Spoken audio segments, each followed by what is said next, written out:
a few more minutes to see, if anybody else is going to join. We put it out there on our emailing list. We put it on our website, on social media. So.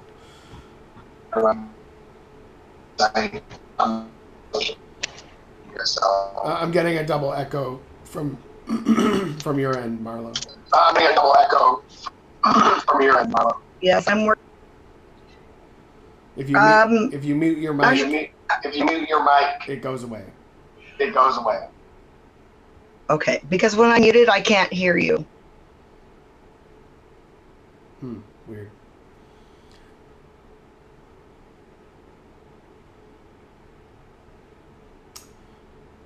Hi, we're just giving. Hi, Don. We're just giving it a few more minutes to anybody that is a little bit late, just to see if they join the meeting. Okay.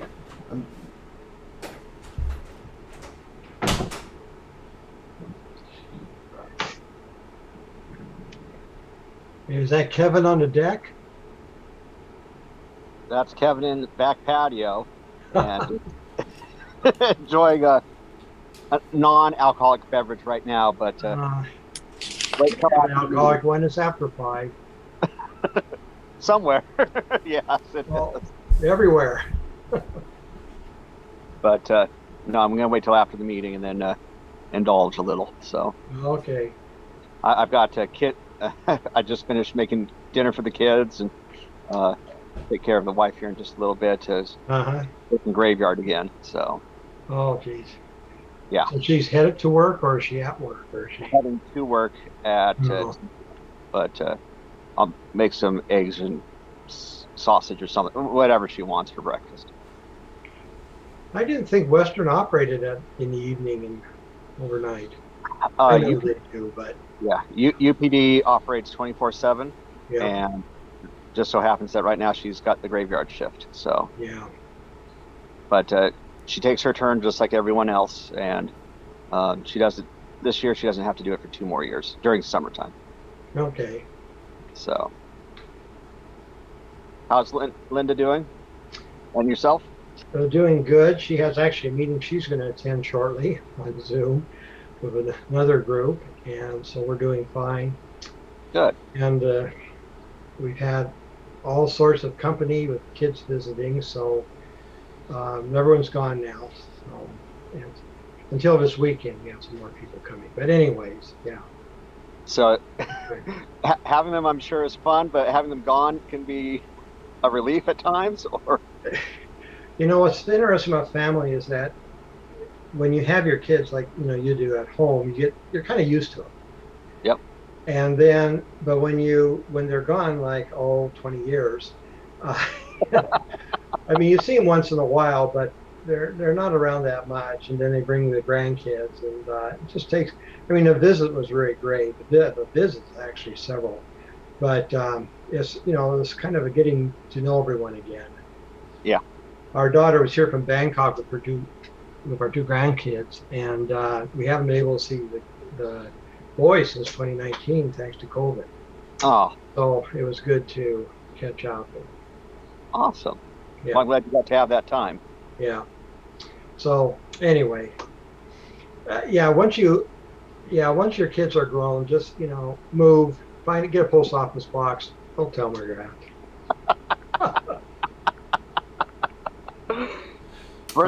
Birthday cards and phone calls, or yeah. Yep. Zoom meetings. They could be anywhere. Yeah, that's right. Very nice. Well, it's good to see you, Don. Yeah, good to see you, Gavin. In 2020, my family had during quarantine, we had 9 cameras and 15 family members just wandering around in order to have, because we couldn't have barbecues that year. Yeah. And all of the younger kids were like, so it was a good time. Family is important. Absolutely. Yeah. I couldn't agree with you more. Oh, okay, so we are about 5 minutes after, so I think we're going to start this. Do we have our treasurer on the call right now? Because the first thing on the agenda is treasurer report. No. Terry, are you there? Okay. Well, it looks like since Terry is not here, we will have to move on to the next subject, which is anybody from Lydia Place here? Hey, Kate. Part of the agenda tonight is that Lydia Place wanted to talk about Heart House because Heart House was recently put in, on Gladstone from the Bellingham Home Fund, and so I'd invite you to talk about it, that and what's happened and what's going on, and yeah. So I open the floor to you. Great. Well, thank you so much for having me. I know with it being a small group, I won't go into, maybe I can just share a little bit about where we've come from, where we're at, and just kind of our heart in wanting to make sure that we're connected to your neighborhood organization. So my name is Kate Phillips. I'm the program manager for our campus housing programs and our intake and referral. And the campus housing program, basically what that means is it's the properties that Lydia Place owns and has a partnership in then renting to residents. I work with our program side of things. So I oversee our case managers and the people who are providing direct service to our residents. Becca Syme, who I know is going to try to make it tonight. I think she might have had I didn't hear from her. I tried to reach out, but I think she had a childcare last minute thing as my guess. She will most likely be the person that will be kind of an ongoing point of contact. But we just wanted to make sure to be connected as we have this growing property in the neighborhood. And we know that there was a lot of movement, particularly during construction. We hope that will settle down. But Lydia Place is really proud to be part of a really vibrant neighborhood and have felt really welcomed and connected. And we just want to make sure that continues. I was in a meeting outside the other day and someone came by and was like, I live up the street. We have a printer. Do you guys need it? And we just had this really delightful interaction. So our hope is that can continue. So Heart House, as you all probably know, just completed construction. We moved our first folks in on June 21st. It's an 11-unit complex, and it has 3 one-bedrooms and 8 two-bedrooms. And the first floor is a partnership with the YMCA. So there's a group room that we can use for community events, but it's primarily the first floor is going to be for the YMCA. About 34 childcare spots, which I heard a few people talking kids. I'm sure all of us know how much of a needed resource that is in the community. So as a partner with the YMCA, our residents who have kids the right age and who need childcare will be prioritized, but we don't think we're going to come anywhere close given our current demand, interest in terms of neighborhood and where people are at. We really think that it will also expand to being open to just the YMCA's general wait list. We're just really excited about what that will do to provide some needed childcare in the community. Let's see, all of our residents are coming off of the housing pool. So folks who have been unhoused in our community. Lydia Place serves families with children. And so that often means mothers with children, but not always. We have couples, we have head of households, and we are located right on the cross street of St. Paul and Gladstone. Just, I believe, what would that be? Just west? East? I'm so directionally challenged, y'all. Yeah, it's Gladstone and St. Paul. Yep. Yeah. I think I can share a little bit more about kind of what services our residents are and kind of what that partnership looks like, if that would be helpful. That is very helpful. I was just curious really quick though, just a quick little question about the YMCA connection. So like, how did that come about, and how did that come about, and what is that as far as like how it works at Lydia Place or Heart House versus the other units, or is there a certain number of units that are YMCA connected versus others, or like what's the deal? Yeah. What's the partnership there on that part? That's a really great question. I could certainly follow back up with you to get more of historical knowledge. I've been at Lydia Place for about a year. I moved back to Bellingham. I was born and raised here, and then moved away for about 15 years and moved back and started at Lydia Place about just over a year ago. So, I mean, Heart House as a project has been going on for probably 3-4 years, just from inception to, and so I'm not entirely sure where the seed was planted, but in general, I think just seeing what families we serve and families in our community needed. At some point, there was a connection made with the YMCA. I know that in talking with them throughout this last season, I know that the YMCA is really committed to serving folks in our community at all socioeconomic brackets. And I know they have quite a bit of grant funding to really support DSHS supported families. So my guess is that somewhere in their journey of meeting community needs, there was conversations that were happening. There aren't any, so the YMCA is just providing the childcare. They're leasing our space. I don't think for rent. I'm not entirely sure at least for the first year. But they are truly running one of their daycare centers. And there's an agreement between us that we'll be working closely to work at prioritizing the families who are needing it, who are not able to otherwise get childcare. So our goal, and I don't know if any of you know our programming too much, I can get into what all we offer for folks that we serve, but our goal is to not take away from some of the other fantastic childcare and early education opportunities. We have a parent support team that works really closely with many of our families. And for some of our families whose income isn't going to expand anytime really soon, or they maybe are on disability, that qualify and can utilize things like Head Start, ECAP, early childhood education. Our goal is to continue having them plugged in there, because YMCA is a daycare. And so there's kind of, the goal is to meet all of the different needs.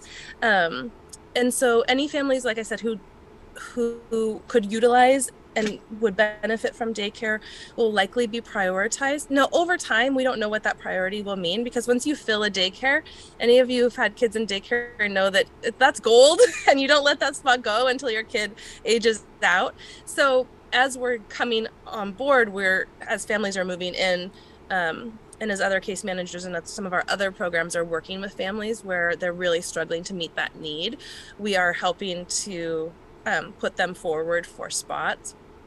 Like I said, we've kind of anticipated our interest list and looked over that, and we still don't think we're anywhere close to that 34. So we're hopeful that will mean a really good mix of families being served in the daycare.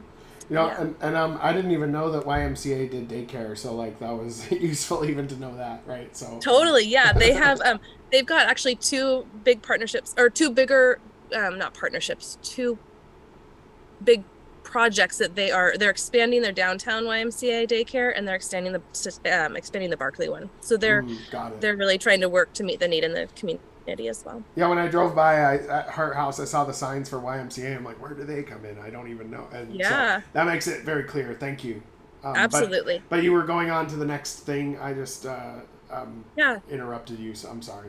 No worries. I can just give a quick snippet of kind of what we provide. So when families move into Lydia Place owned properties, we ask that they meet with a case manager, usually starting weekly. Sometimes the longer they're with us and the more they make progress towards their goals, that can kind of extend out to every a couple weeks or monthly. And our goal, our overarching goal at Lydia Place, that we'd really strive to provide direction for ourselves, is ending the cycle of homelessness for the next generation. And so even though my program is working specifically, case managers are working with parents, it's through the lens of how can we equip parents to meet the goals that they can, and to make progress in the areas that then they can get out of the cycle, and that their kids, that their current experience is the last time they will have to experience housing instability, because research has shown us for years that poverty is really cyclical, and many of the folks that we serve have had housing instability as children themselves and then into adulthood. And so our goal is to really work with each individual. And so we don't have a systemized, like every single person will go through all of these steps. We really strive to meet each person individually. We have an intake process that tries to get to know them and their stories, and then tailor case management to what each person's goals and needs are. We also have a parent support program that all of our programs, Dean, I will absolutely answer that question. I see that and we'll answer that. Our parent support program provides parenting support. So they are really geared more towards that childhood end of, and then helping parents understand, what are my kids going through? Why are these behaviors? How can I support my child? And then we have an in-house mental health team as well that we can refer families into, to really help meet. We know that many of the families we serve have experienced trauma. I mean, heck, most of us have experienced, if we want to define trauma in broader ways, many people have, but with the other factors that families are facing with housing instability, often that trauma is exacerbated. So, I mean, houselessness is trauma itself. So our mental health team is really meant to equip families. They meet with individuals, they meet with families, and they meet with children. So to your question, Dean, about how families find us, almost 100% through the community, the coordinated entry system in our community, which is the housing pools basically for the different populations in our community experiencing housing instability. So Lydia Place is, as we have openings in our campus housing program that I work with, which Heart House is part of, that we own, but also we have a rapid rehousing program and we have a permanent supportive housing program. And those are all geared to kind of have different touch points for different people's needs. And so when we have openings in those programs, we communicate that opening to the coordinated entry system and any parameters. So for example, a 1-bedroom apartment is not going to be suited for very many family structures, right? We recognize that kind of limits usually to like one parent and a very small child, whereas other programs can meet a need for a family of 5 or 6. So that's how folks get to us. We wish that it was different. We wish that we could expand, and we are really striving to have an impact on systems. I mean, as many of us know, systems are imperfect, and yet we want to kind of be playing the game with the folks and be able to, from within, try to impact, hey, we think that this is not working this way, or this is not working that way. An example is we just created recently a bilingual case management position and a bilingual parenting position, because we know that we have a really large native Spanish speaking population, and historically we don't see them on the housing pool. Out of 130 families at the beginning of the summer that were on the housing pool, there were 8 families that didn't speak English, that spoke Spanish. We know that number far exceeds, the need far exceeds that number. And so one of the things we're trying to do is really outreach into that community and help break down the barriers for how to get into housing support services. And we're also trying to do that by supporting parents. Our parent support team can actually support families that aren't in Lydia Place housing. And so our hope is that partnership and that strategy will start to impact, and that we can then have some data points of saying, hey, here's how we know that this current system is not meeting the needs of one population. So I'm kind of getting all off the board, but let me know if there's a different way you want to target. No, but there is one thing I wanted to mention from what you've said. And so you mentioned that your referrals come almost exclusively through coordinated entry, and if I'm not mistaken, coordinated entry is managed locally by the Whatcom Homeless Service Center, which means the Opportunity Council. And it means and it's a HUD level program. So HUD meaning federal level housing and urban development. And they pass that down to the Washington State Department of Commerce. And so you, as a shelter operator or a housing operator, if you're taking the funds that you need in order to run your program, that requires you to be part of the coordinated entry system, which means that instead of people that get into your program by coming to you directly, they go through the Opportunity Council, and then based on metrics or documents or like, you know, criteria you've given to them, they make that determination of whether that referral would be a good fit for your program or not. Is that correct, or am I? Yeah, no, that's accurate. Yeah, and you know, there's pros and cons of every system. Yep. Our hope in opting into that system is that there sometimes is privilege just even in being able to get your need voiced and verbalized, and that when we can be part of a system where we point everyone to, it does equal certain playing fields. It also makes things a little bit harder for in some regards too. So. Right. Yeah. And full disclosure, the only reason why I even know about this is because I'm also chairman of Homes Now Not Later. We manage you know, the 2 tiny home villages, Swift Haven right up the street from Lydia Place. And Marlo lives at Swift Haven. Oh, sweet. And we go with a resident managed approach. So the residents that live there run it.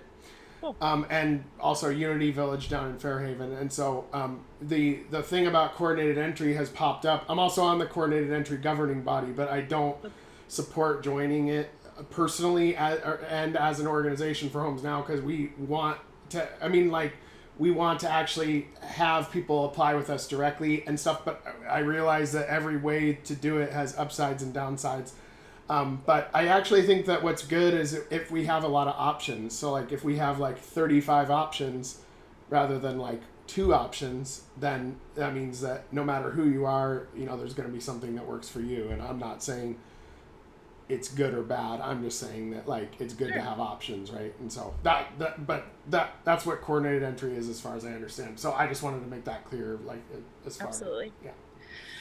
I think one other thing I just wanted to just throw out there is that our hope is that you all, or as you are interacting with your neighbors, if there are concerns, if there are questions, if there are, hey, we're really excited about this and we want to communicate it somewhere, that we are providing an avenue to make sure that you all know, like, we want to be part of the community. We want to be hearing all of those pieces. And so back to that point, you're always welcome. I mean, our website has our staff. Feel free to reach out to me, and we're gonna pinpoint Becca Syme, our property manager, as kind of the main go-to who can then answer initial questions, help liaise if there's ever any concerns or fears. I know sometimes that is a reality, that sometimes people feel like the unknown can be scary, and sometimes neighbors who have experienced homelessness can be an unknown to folks, and so we really want to demystify and invite conversation,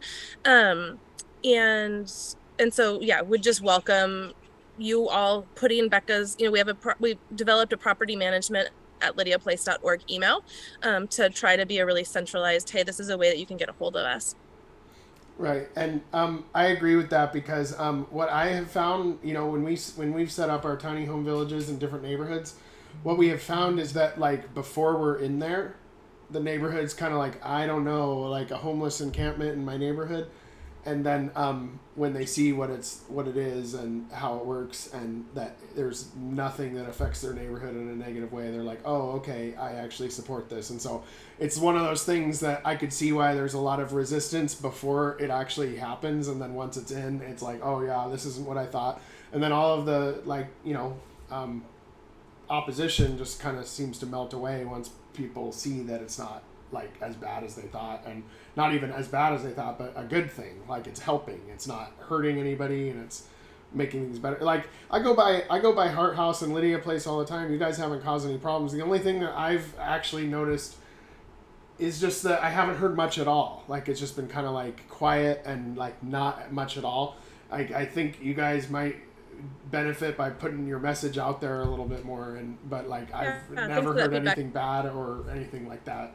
We have tried to be somewhat strategic. There was a couple very, very isolated interactions that we wanted to make sure that we were not putting too much out there, because there was a little bit of pushback from a couple individuals, and so we tried to just not rock any boats. And in hindsight, there's always ways that we could go, oh yeah, we could have done that better. I know that there was or is a mailing to, like, I know, each neighborhood is so big that we didn't want to blast everyone, but I know that there was a coordination effort that I wasn't part of to send a mailing to like the most centralized neighbors to where we're located. So hopefully if that hasn't gone out, it will go out soon. Again, just kind of pointing people back to know how to engage, how to ask questions. As many of you might know, I don't know what the knowledge base is, but we've, for, I think over 20 years operated a 5-unit, well, it had been 8, but now 5-unit communal housing property. So there's been families living at that location for many, many years. We've just grown because we know that it's the little house that's across the street or across the parking lot from Hart House that was just built, right? Yeah, because yep. I live 5 houses down the street or something. Oh, so like nice. You're familiar, yeah. Yeah, I'm familiar. Can I answer any other questions? Any other thoughts? I'm available to be here, and we're also our hope is that we can send a representative. It might be Becca moving forward. We're still trying to figure out the staffing structure, but since she kind of works on the property management side of things, she might be the best liaison longer term. But we're excited to be connected as much as we can. Okay, cool. And sorry, that reminds me, I forgot to mention that this meeting is actually being recorded, and what we're trying to do, and I hope this is okay for everybody here, and the neighborhood in general. As the Puget neighborhood, we're trying to like get, like if somebody missed the meeting, they'll be able to see it and know what they missed, and then if there's something they wanted to say that they couldn't say, they're like, oh man, and there actually was something important in that meeting. They'll know what it's like, and they'll feel more comfortable showing up to the next one, and even if they don't even go to the meetings, there's like a record of it, so people know what was said and can actually get that information, what's being said in this meeting, like from Lydia Place or Homes Now or MNAC or whatever. And I hope that's okay and that nobody's weird about that. Okay. Sorry, I'm trying to copy and paste, and it's not working for me, so bear with me. I'll get Yeah, no problem. Okay, I see that email address, and so you're saying if we want to get in touch with you guys, that would be the email to send messages to, propertymanagement@lydiaplace.org, correct? Correct. And then I just put my name, although Becca will probably be the main point of contact. Right. Like the reply might come from a specific person's email, but like the catch-all that we send to is that one. Got it. Okay. And that's it. You're good to go. Unless there's any specific questions, that's what I had to share. Yeah. Any questions? No questions. Okay. The next thing we have on our agenda here is City View update. So, I know that City View was approved. I don't really know who to get in touch with to have representatives who are like amped about City View to come in and like talk. Or people that I don't know if people are against City View and want to talk to. I know it was approved, and so I invite anybody that wants to talk about City View to say whatever they want.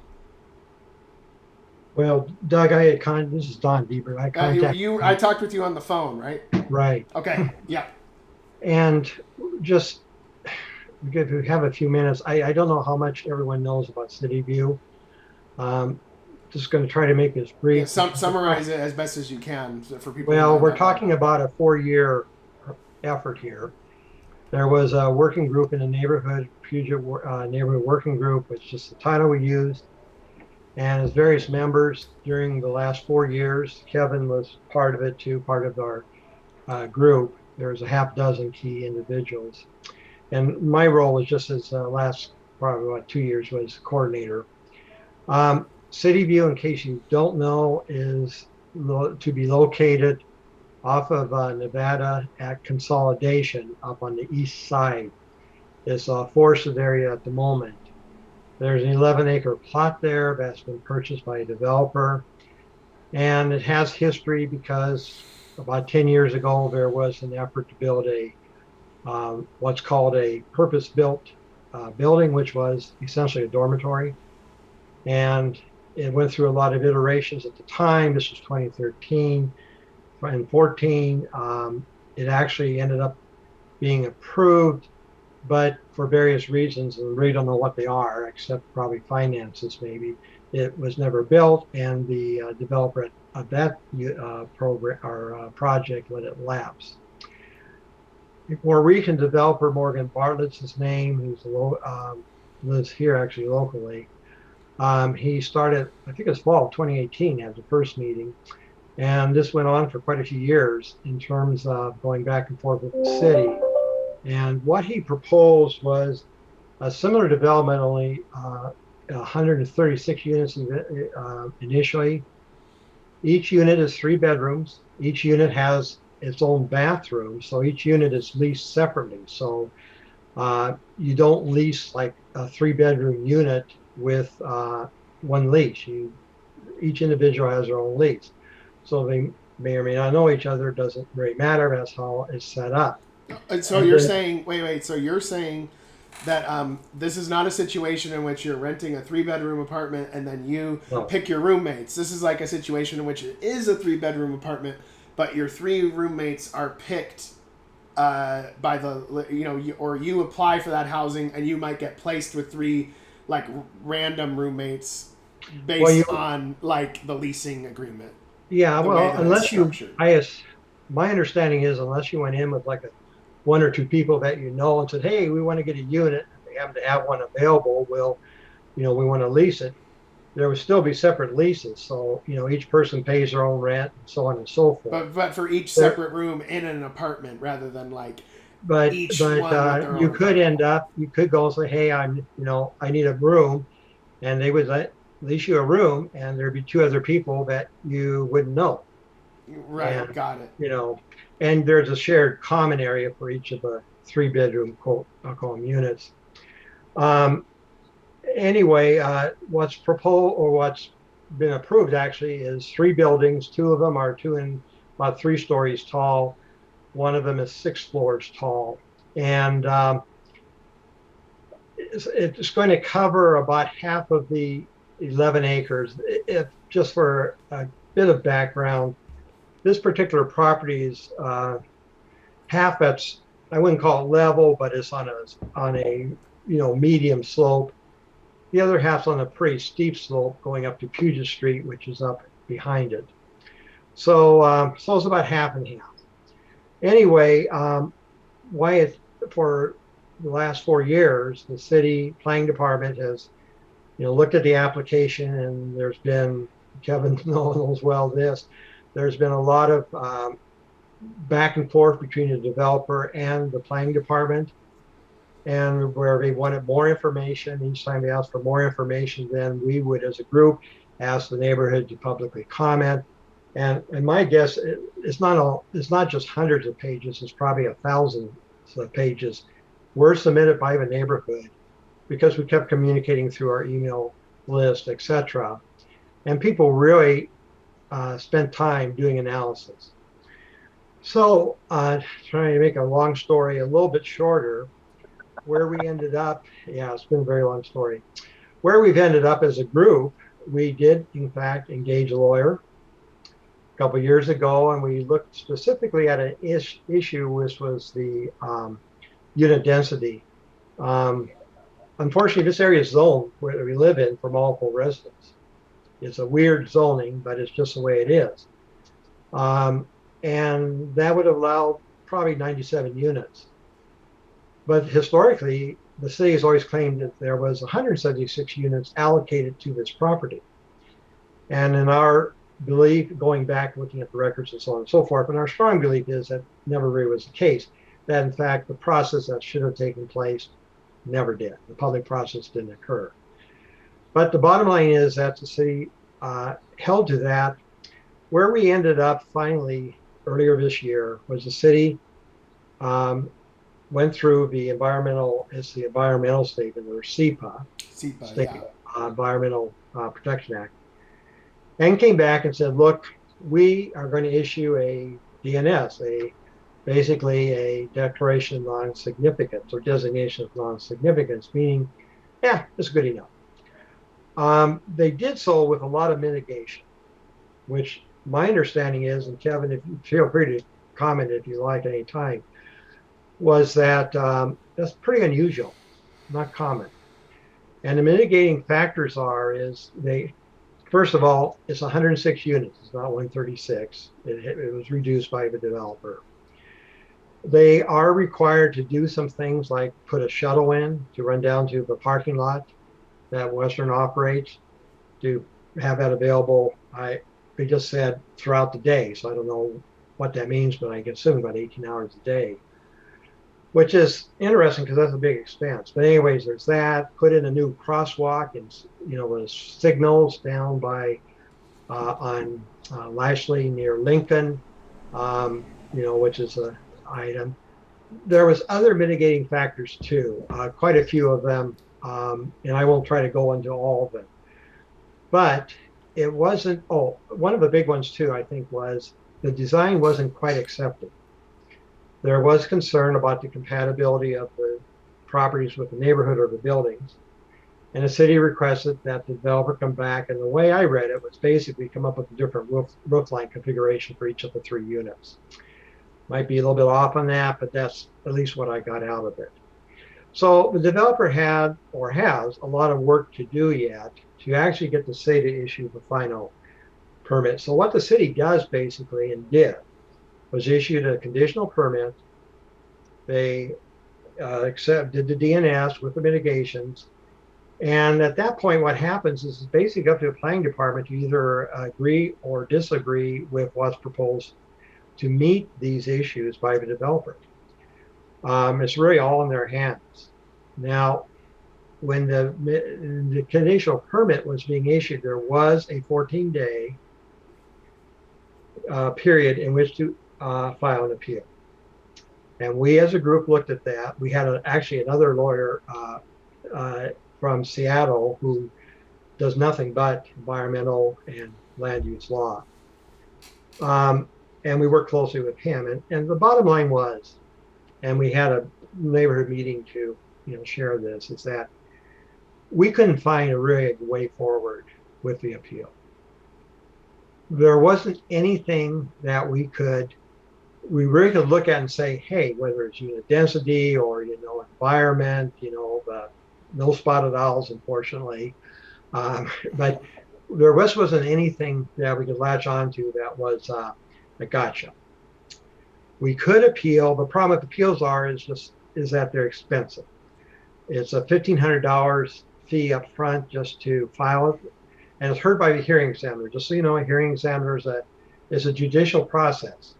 This is not traffic court. This is real court, and the hearing examiner is employed by the city to look at things to do with planning. And the odds are you'll spend the money and it goes through anyway. Yeah. Well, you don't know, but you want to.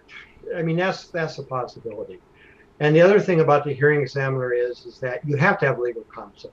Like I said, it's not traffic court. They really don't listen to the public. They don't listen to people coming and saying, well, I'm not very sure about this.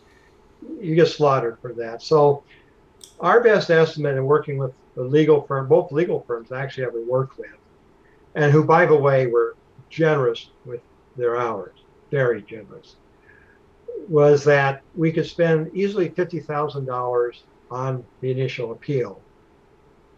And we didn't know, and frankly, we didn't see anything that we could latch onto. The other thing you could do, and this comes back to money again, is that you can you could appeal one thing, you can keep on going for several years, just being a pain in the ass, if you will, use my term. But again, you need money to do that. And we, and with all due respect to the neighborhood, people really stepped up. But we're not talking about, trying to say, let's look at a $500,000 effort, which is what it could have been. It's not probably reasonable. Yeah. So where we left it was that we just had our neighborhood meeting and said, we're not filing the appeal. We're not going to spend money doing that. We had to raise a few dollars to pay off the lawyers that we had engaged, which we did. They're all paid off at zero now. And so where are we at? there is a system out there. You got to apply and get a log on for it, which is not a problem. But the city has called Track It, which is an interesting name because that's used by a lot of different programs. But what it is, it tracks permits, projects, things the city's up to in terms of properties. It's a little bit obtuse to use it, but I have it in, I log on, and it shows where the project, in other words, the conditional approval has been issued. It does show that. Where we're at right now, there's no permits that have been issued. I want to say there is one permit, but it had to do with the transportation. It was a bookkeeping thing. And it's no, like a provisional. No permits, but there's other permits required for the whole thing. Yeah, that has not happened yet, and we haven't seen any construction. So I just went ahead. Recently, had a person on our group, Steve Abel, Kevin, asked, "Do you know anything?" And I mean to send it out to the group. And what I found is basically on city saying, don't have anything at this point. Now, that doesn't mean there isn't something happening in the background. It's just the developer could be meeting with the city, who knows? But at this point, though, if people are asking, why are we going to start construction? Keep in mind that September 1's or October 1's actually the drop dead date here in Bellingham, because after that, until May 1st, I think it's May 1st, you really can't break ground. It's wet season. You can't do that. You have to break ground during the summer, basically, and start your foundation. So you can't just take a few trees out and then build. Yeah. You got to do something with the structure. So, I don't know. I guess you could possibly do it, but it's time's running short for that.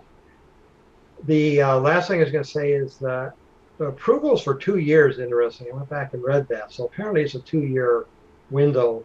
He has either to start construction or sell the whole project to somebody else who will do the construction. I don't know. Okay.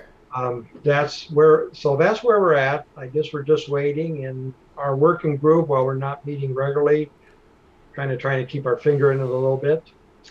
Right. And if anybody else knows anything, that information be appreciated, because that's the best we have at this point. I don't know much. One thing I am wondering about, and I don't know if anybody else here knows about it because I haven't researched it very much. So if it gets built, if City View gets built, what can we expect? We can just expect increased no parking for a lot of cars and more traffic overall, more crowding, with the roads and. Well, when we did. During the 4-year period, that was a number of things that were looked at. The developer actually has to do a transportation study, but it really only looks at what the impact is at intersections, not at what traffic impact is. And the city came back and said, basically, there's some impact, but yeah. The other thing that we were concerned about is parking. Parking's tough because a project like this, you could end up with one car for every single resident. And if it's 107, you need parking for 100 and something cars at least. No, you're talking about 318. Right. Because 106 units times 3 apartments each is 318. Got it. So you could have, theoretically, 318 cars. A typical family apartment building, which is what I think we asked the city why not? What we're used to seeing. It would be maybe 2/3 of that or less. I mean, you just don't have that much parking. Yeah, it is. I was going to say, Doug, is the bottom line is the developer did parking studies, did additional studies, had a consultant come in and come up with something where they call it a TPM, but what it basically said is, and this is my words, if you don't let them park, they won't bring their cars. It's kind of, in other words, restrict parking, permits, all that. But he also, the developer, the traffic consultant also said, hey, the city streets are wide open. Hardly anyone parks on Nevada or Consolidation or 44th or whatever. And came up with a study that said, hey, only 18% of it's used on any average day, so there's plenty of parking out in the neighborhoods. Got it.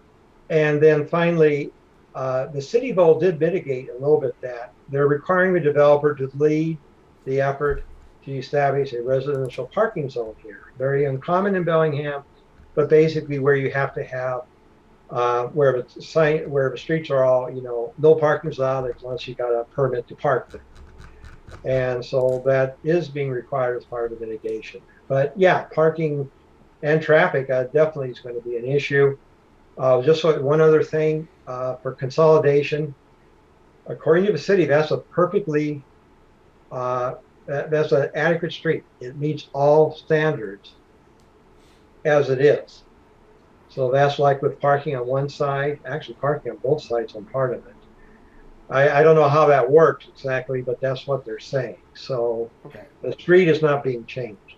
No. Anyways, sorry to go off in the weeds there, but Doug, if I could take a moment. other people really looked at details. Sorry. Doug, if I could just take a moment, and I'd like to publicly thank Dawn and Linda for all their time and contributions to making sure that this wasn't something that was just swept under the rug. Dawn, I really appreciate you and Linda doing all that you've done to bring this to light for everyone, and my heartfelt thanks. Hey, Kevin, appreciate it. Thank you on behalf of myself and Linda. And we worked with, like yourself and the other people in the group, a good group of people. And the neighborhood was really engaged. It was a good experience from that standpoint. Good. I wish we'd come up with a different result, but I think we all did the best we could. Absolutely. Thank you, Doug. I appreciate your time. Thank you, Don. Okay, so if there's nothing else on City View, I guess the next part of the agenda is Swift Haven / Unity Village update. Now, so that will fall on me, and again, full disclosure, I am the Puget Neighborhood Association president, but I'm also chairman of Homes Now Not Later. We manage the 2 tiny home villages, Swift Haven, 2 of the 3 tiny home villages in Bellingham. Swift Haven Tiny Home Community, which is on Puget Street near Civic Field, and Unity Village down in Fairhaven. And so we just a little update for you guys. Swift Haven was recently given a 2-year permit for the site we're on, so we're getting 2 additional years on that site. Now, the municipal code allows for 5 years maximum. It used to be 2 years maximum. I pushed really hard for the city to do 5 years rather than 2 years, but they probably didn't do it because of me. It was probably because of convenience. But Unity Village has been around for 3 years, which is the one in Fairhaven. But Unity Village is in a different position. That was our first tiny home village. They are expanding the Post Point sewer treatment plant down there, and so the space that we currently occupy will have to be turned into more facilities for the sewer treatment plant. So the city has committed. They've said in public statements, in news articles, and to us that they are committed to finding a site to move Unity Village to. Because for those who might not know about Homes Now, we have 2 tiny home villages for people who are homeless. We are the 2nd largest shelter operator in town behind the Lighthouse Mission, not in terms of budget, but in terms of capacity and people helped. And it's because the people who live there are the people who run it. And so at both villages, we have a democratic approach, and residents that live there manage and operate the site. And we have one of our residents on the call right now. Marlo lives at Swift Haven. I'm not going to put you on the spot, Marlo. If you want to say something about Swift Haven, you can. If you don't, then I'll just continue. Okay, go ahead. Okay. So, in any case, we set up Swift Haven. We actually didn't go through the process of the permitting process like what was talked about when Don talked at first, because Swift Haven was started under an emergency executive order by the mayor, and we went from nothing to a whole tiny home village in about 2 weeks. And that was in response to the fact that there was a camp at City Hall last year. It was December of 2020 that Swift Haven opened. And it opened when there was a camp at City Hall, like 100 tents, while at the same time, base camp was full. And so there was a lot of pressure on the city at that time to do something. There was a group that was like representing the camp and managing it. They were called BOP, Bellingham Occupied Protest. It didn't necessarily work out. The camp, it got cleared at a certain point. But the fact is that while that was going on, there was pressure for something needs to be done. So we approached the city and said, hey, we can set up a second village. And that ended up being Swift Haven. And so that was that. And the city on their website everywhere, they said that it was to end in, April of 2021. They said it will end in April of 2021. It said that on all our paperwork. We did keep getting 2-month extensions for over a year.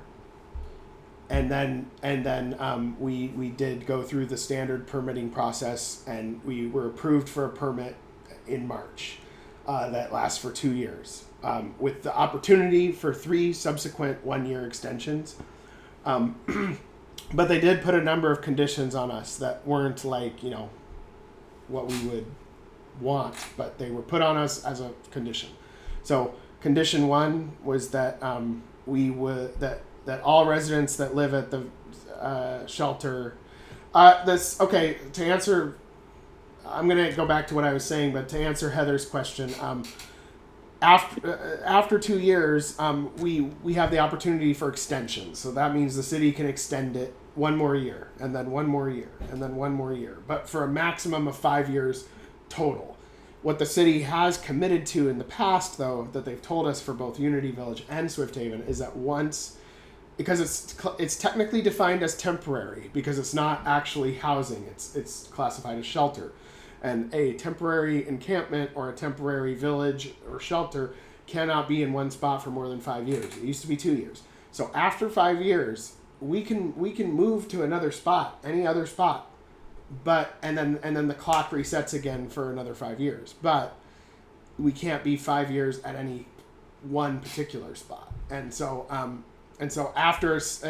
Unity Village, for example, is already getting the sewer treatment plant expanding when we've only been there for 3 years. So we will have to move to a totally different spot. And then after we move there, the clock resets again. So when Swift Haven's time runs out, the clock will reset again if we get moved to another site, which the city has given us reasonable assurances. They've never been like totally like, yeah, we're going to do that. But they say that they will try to do it. And then they usually do. We don't know at the last minute until the last minute sometimes, but I think PR wise, they wouldn't want to, throw 25 people on the streets when they're doing really great in a village and stuff. Right. So, they have been a partner. They have helped us, and they've helped us in various ways. It hasn't always been easy, but they put extra requirements on us, such as every resident has to join the housing pool. And they've kind of hinted at the fact of, I was talking about coordinated entry earlier. The city's kind of hinted at the fact that they kind of would, in the future, maybe require us to do it like that, where the Opportunity Council would decide who gets into our villages. But we don't want to do that. We want it to where people approach us directly. They call Homes Now directly. They go on our website and apply directly. And we move forward on the process a lot faster. And not going through a very bureaucratic process to get people into a place. As long as they meet the basic requirements, we do our own background check. We have them come down and visit the village a few times to see if they get along with other residents and stuff like that. And yeah, so anyway, we don't mind making residents join the housing pool. I'm just saying it wasn't like it was the city said, we'll give you 2 years, but you have to meet these additional requirements. And so I don't know if next they're going to say, well, we have a spot to move Unity Village to. But, and everybody that lives there will have a spot, but every new resident you bring in has to go through coordinated entry, blah, blah, blah. That's what I'm afraid of. That's what I don't want to happen. And I've told the city, no, we don't want to do that. I'm not against organizations that go through that, but like it's actually very counterproductive to make it so that every single organization has to go through one agency. That's a monopoly. You know, if one single option, one single agency is like the caretaker to decide that someone would be good to live in a different agency, to live at a different place that's with a certain agency versus another. And I don't trust, I'm not against the Opportunity Council, but I don't trust the Opportunity Council to make decisions of who would do good at Homes Now. And I don't trust Lydia Place to decide who would do good at Homes Now. I trust Homes Now to decide who will do good at Homes Now. I trust Lydia Place to decide who would do good at Lydia Place. That's kind of like my perspective and as chairman of Homes Now, but I understand why coordinated entry might be a good thing in some way. You only have to apply in one spot. So the argument for coordinated entry is that this is what it says at the state level, is that it moves from a model-centric approach to a person-centric approach. And what that means is that instead of applying to 10 agencies, if you're needing like service or something, you apply to the Opportunity Council. And then from there, they have the connections to get you into one of the 12 agencies or whatever that are part of that coordinated entry system. And that's where they're trying to move everything to where it all goes through the Department of Commerce and it goes through the Whatcom Homeless Services Center managed by the Opportunity Council for all of that. But the way it worked before coordinated entry even existed was the fact that if you want to get into Lydia Place, you apply at Lydia Place. If you want to get into Agape House, you apply at Agape House. If you want to get into Homes Now, you apply at Homes Now. And the burden was on the individual to apply to 12 or 13 places, and then they might get in, you know, depending on their circumstances or whatever. But it's kind of changing to where, but the coordinated entry guidelines state that if you join coordinated entry, you're not allowed to have side doors. So what that means is that you're not allowed to take people through your own website or through them calling you directly. You have to go through Opportunity Council for anybody to get in. And so I was like, when they told me it was a referral system, I was like, okay, we might not have a problem joining coordinated entry. Let's say somebody like joins Opportunity Council or they joins them.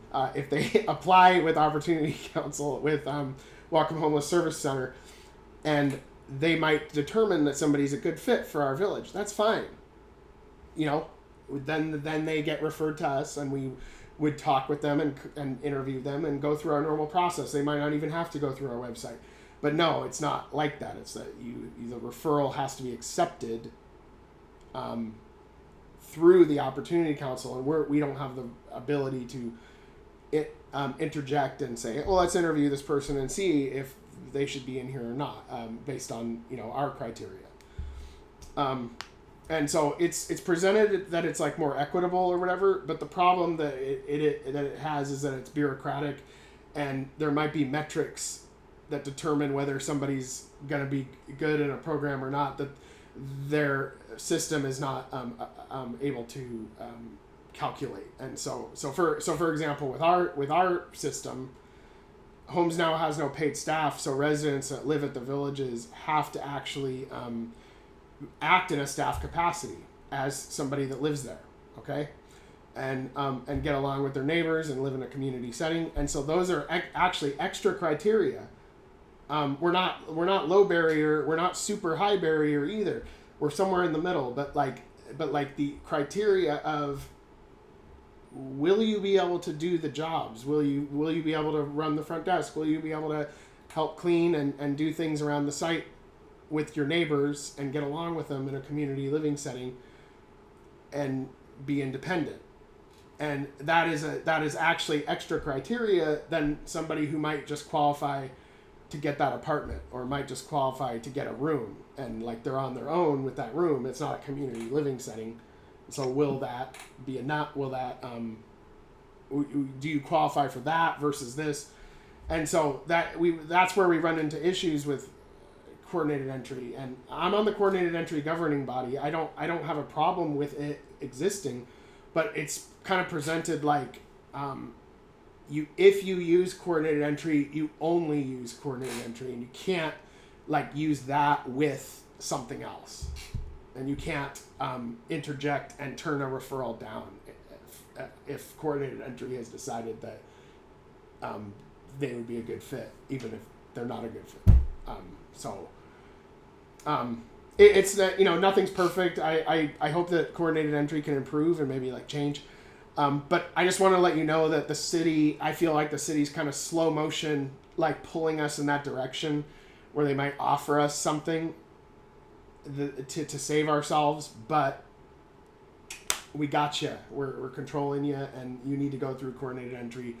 And then suddenly we're an all-volunteer organization, and another organization entirely is deciding they're a good fit, they're a good fit, they're a good fit, they're a good fit, and then you suddenly get like people that might have like severe addiction issues or mental health issues or things where it's like, okay, and we're not against helping people that have those issues. Like, everybody needs the services that have those issues, but our model relies on the fact that residents who need housing and need the help can act in a staff capacity.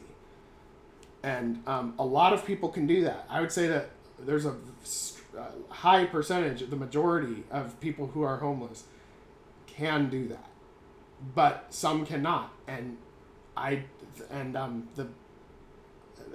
just think that there needs to be more models. Okay, our model's not for everyone.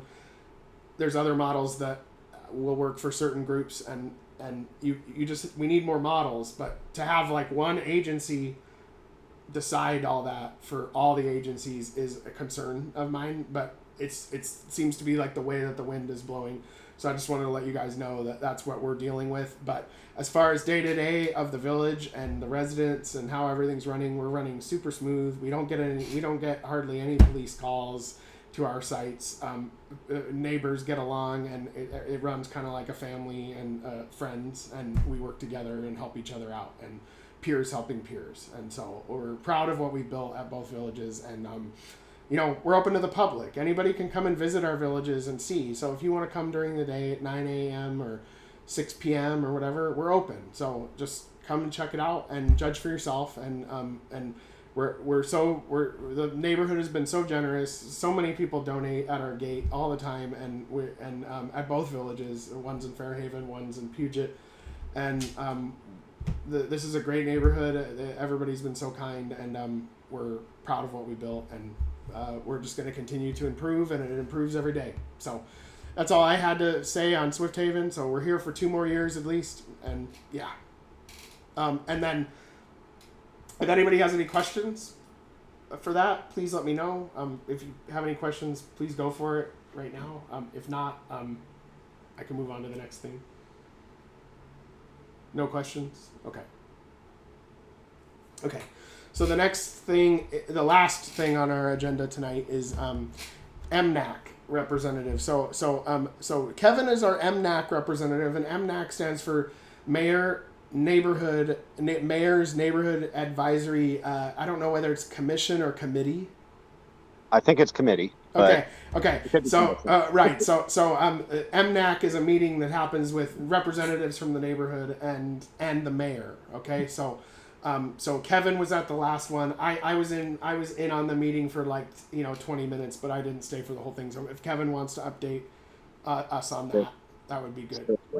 So we started off with a great conversation about how many folks are doing things in person and how many folks are doing things via Zoom or Teams. And the overwhelming majority of folks are still sticking with online or virtual.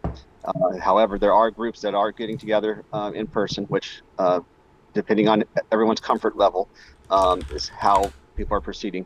The mayor did indicate that the city is not going to go off of its stance as far as everyone needs to be vaccinated who is part of the city government. But what we choose to do as a neighborhood is completely up to us.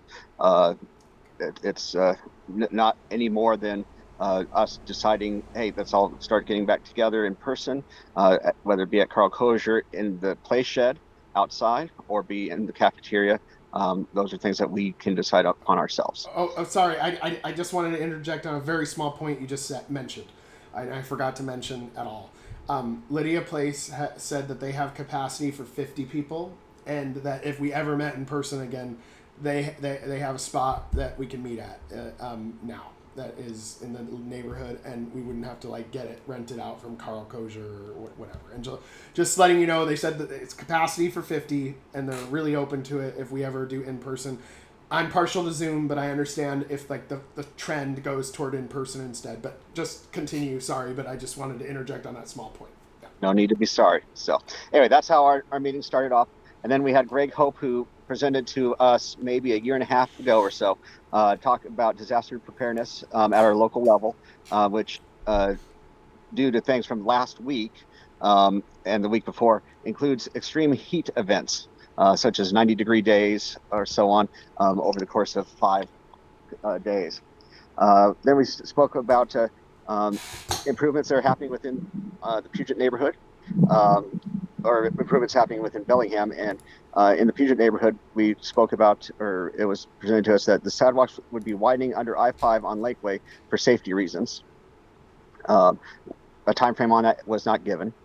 And then we spoke about other activities that are going on in other neighborhoods. There's a neighborhood garage sale / SWAT meet. Several neighborhoods are doing that to help mitigate the use of items going to the dump landfill area. We also talked about neighborhood barbecues, and that Bellingham did get a new police chief. If that's someone that we're interested in having come speak to us, they said that they'd be very eager to do so. Claudia Murphy with BPD said that she'd be happy to arrange for that. Another issue that was brought up was parking and parking enforcement staffing. Right now, the city of Bellingham has no parking enforcement, and that is a major concern that the mayor is working on right now. The next MNAC meeting is going to be September 21st. At that meeting, one of the topics that have already been talked about, or that will be talked about, will be landlord / tenant issues and COVID safety protocols. And one last note for here is the city is seeking members for the salary commission. If you're interested in that, what they do is they actually establish how much each city council member, as well as the mayor, I believe, are paid. And there is they are going to be meeting shortly in next month or two to determine those dollar figures. If you're interested in that, please let me know, and I can forward you the email. And that is all. Okay.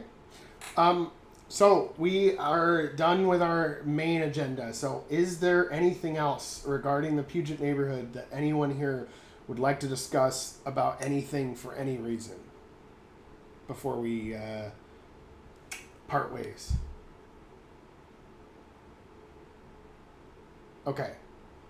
So I think we had a good meeting. It will be on our website and everything like that. And what my goal is, like, so I'm just so everybody knows, I am newly the Puget Neighborhood Association president. So I'm winging it. I'm flying by the seat of my pants or whatever.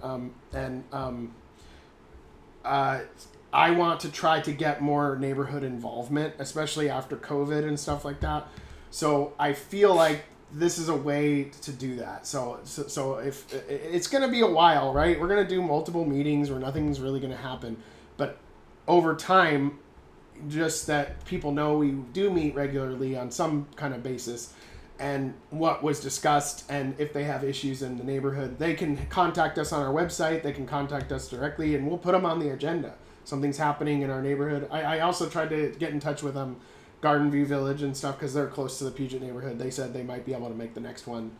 We're, and anything else happening in the Puget neighborhood, I might only be aware of certain things. So if anybody here or anybody has any friends or any associates that want to have something that's going on in the Puget neighborhood on the agenda for the next one, like, we're all game for that. And so just letting you guys know, and thanks for all who attended. I think there was some good information at this meeting. Thank you, everyone. Take it easy. Doug.